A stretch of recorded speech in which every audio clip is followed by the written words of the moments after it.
Hey ho Pop gengs!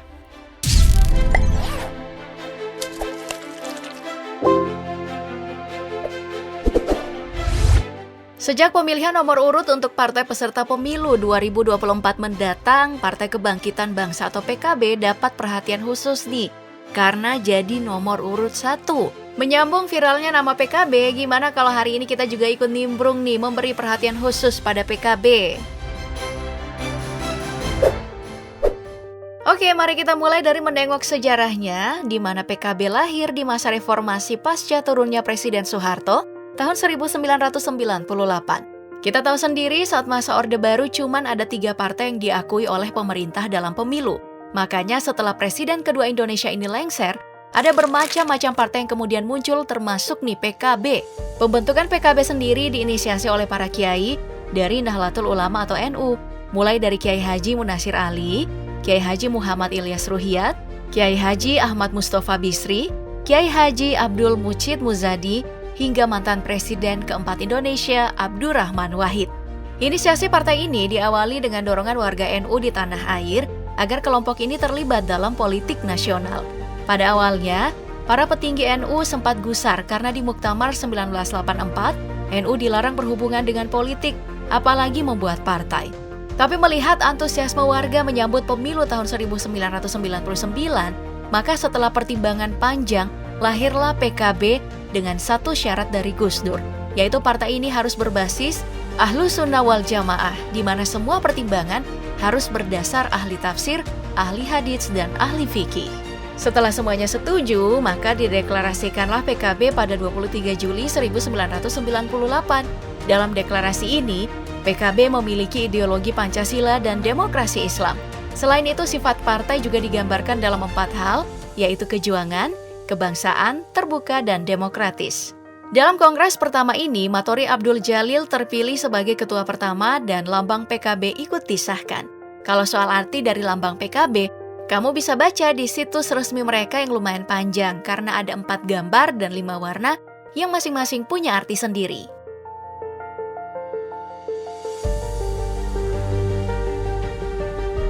Setelah dideklarasikan dengan meriah pada tahun 1998, PKB akhirnya maju ke pemilu tahun 1999.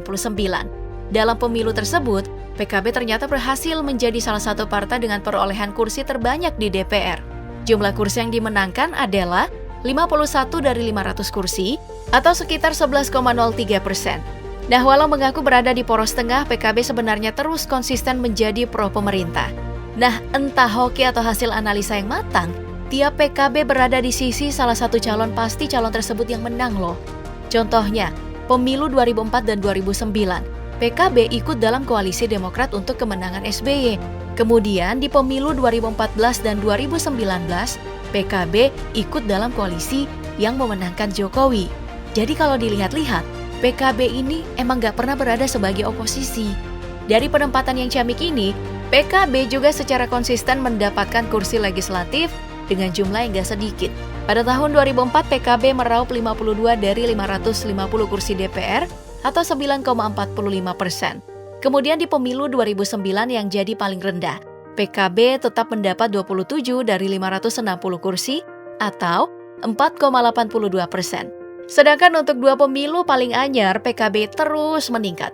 Di pemilu 2014, PKB berhasil mengamankan 47 dari 560 kursi atau 8,4%.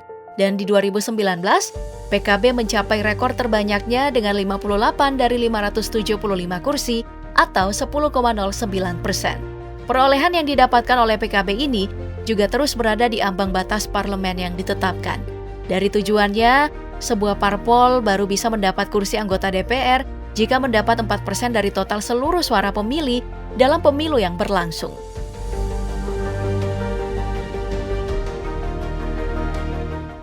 Memiliki pengalaman yang matang dalam 5 pemilu sebelumnya dan jadi salah satu partai tersukses pasca era reformasi, PKB tentu telah banyak menelurkan tokoh politik Indonesia. Namun, walau slogan yang digunakan bernuansa keagamaan, PKB tetap memiliki sisi hitam putih selayaknya partai politik lain. Di sisi baik, beberapa kader PKB memang memiliki sepak terjang yang patut diapresiasi. Contohnya, Ketum PKB sekarang, Muhaimin Iskandar atau Caimin. Dalam sepak terjangnya, pria kelahiran Jombang, Jawa Timur ini terkenal sering membela rakyat kecil, mulai dari nelayan, buruh, petani, hingga pedagang di pasar tradisional. Sebagai sosok yang dianggap pengayom rakyat, wajar jika nama Caimin nangkring di 10 nama dalam survei elektabilitas calon presiden. Namun Caimin tentu tidak tanpa celah. Dalam internal PKB saja, hubungan Caimin dan keluarga Gus Dur sampai sekarang masih memanas. Hal ini disebabkan oleh Caimin yang mengeluarkan Gus Dur di Muktamar Ancol, padahal Presiden keempat Indonesia tersebut adalah salah satu pendiri PKB. Celah lain PKB tentu bukan cuma di Caimin. Beberapa kader PKB juga terbukti bersalah dalam beragam kasus, utamanya kasus korupsi. Salah satu yang paling panas jelas kasus dari Imam Nahrawi yang merupakan mantan Menteri Pemuda dan Olahraga di periode pertama Jokowi. Pria asal Bangkalan, Jawa Timur ini diduga menerima suap sebesar 26,5 miliar rupiah untuk pengurusan proposal yang diajukan KONI pada Menpora. Uang ini diterima secara bertahap oleh Imam Nahrawi dalam jangka waktu tahun 2014 hingga 2018. Akibat kasus ini, Imam Nahrawi yang awalnya terus mengelak, kini harus menghadapi resiko tindakannya dengan vonis 7 tahun penjara. Dengan kisah hitam putih kader PKB ini wajar jika PKB sering disebut antara membela atau ingin membelah rakyat.